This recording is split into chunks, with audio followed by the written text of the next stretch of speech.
नमस्कार। आजचा जागतिक महिला दिन अतिशय खास, आगळावेगळा व अविस्मरणीय आहे। कारण आपण ज्या देशात राहतो त्या देशाच्या राष्ट्रपती महिला आहेत, देशाच्या अर्थमंत्री महिला आहेत, राज्यपाल, मुख्यमंत्री, उपमुख्यमंत्री, मुख्य सचिव, पोलीस महासंचालक महिला आहेत, राज्यसभा खासदार महिला आहेत। आज प्रत्येक क्षेत्रात पुरुषांच्या खांद्याला खांदा लावून, किंबहुना पुरुषांच्या एक पाऊल पुढे जाऊन महिलांनी स्वकर्तृत्वाने स्वतःला सिद्ध केले आहे।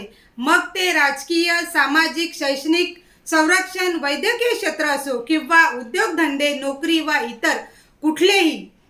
आज लखपती दीदी व लाडकी बहीण योजना या कल्याणकारी योजनांद्वारे महिलांचे जीवनमान उंचावण्यास खूपच मदत झाली आहे।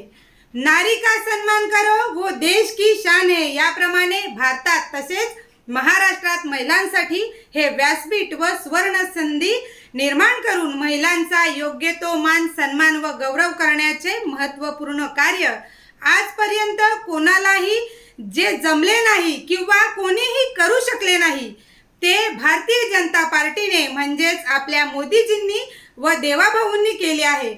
महिलांना त्यांच्या हक्काचे व्यासपीठ देऊन त्यांचे अस्तित्व निर्माण करण्यास व समाजात सन्मानाने जीवन जगण्यास बहुमोल सहकार्य केल्याबद्दल सन्माननीय मोदीजींना आणि सन्माननीय देवाभाऊंना मी मनपूर्वक धन्यवाद देते। त्यांचे आजच्या जागतिक महिला दिनी आभार मानते आणि माझ्या सर्व माता भगिनींना, लाडक्या बहिणींना मी नम्रपणे आवाहन करते की आपण भारतीय जनता पार्टी, मोदीजी व देवाभाऊंच्या प्रति कृतज्ञ राहूया।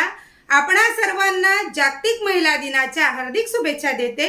धन्यवाद। जय हिंद।